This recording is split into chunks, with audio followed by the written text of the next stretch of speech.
What spiritual heaviness does to you is that it cripples your spiritual life.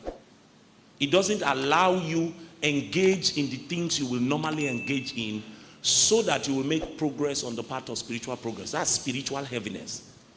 That one is the one the Lord takes and he gives you a garment of joy. That one is a weight from darkness to restrain, to restrict, to discourage your advancement in God. That's heaviness.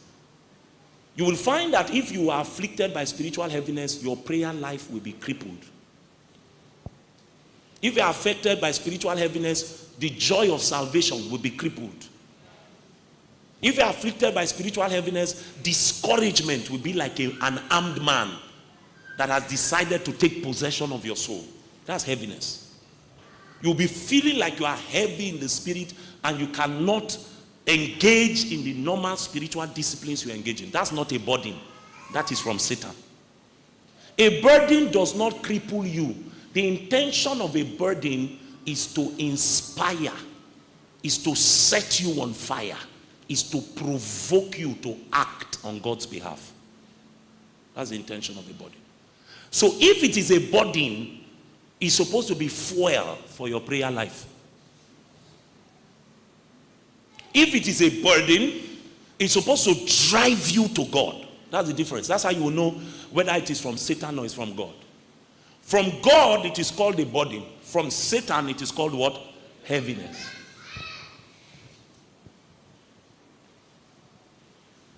So a burden is a weight.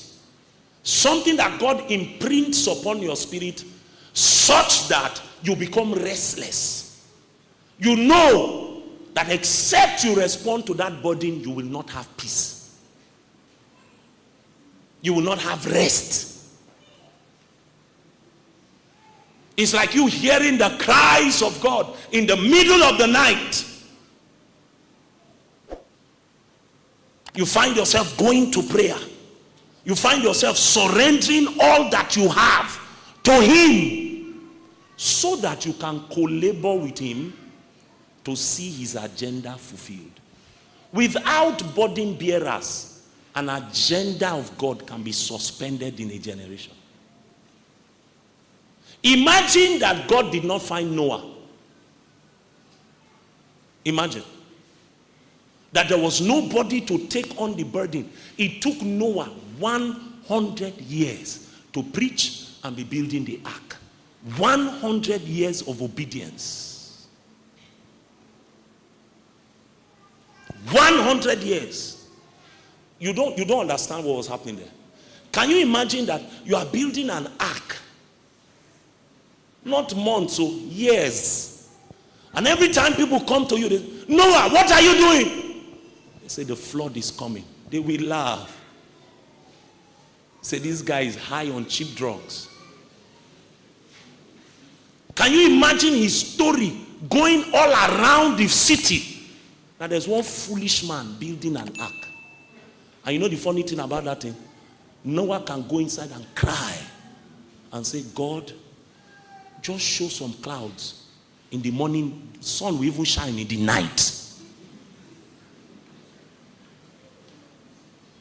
In the night, when they come outside, there will be bright sunlight. So there is no sign to show that what the prophet has spoken is true.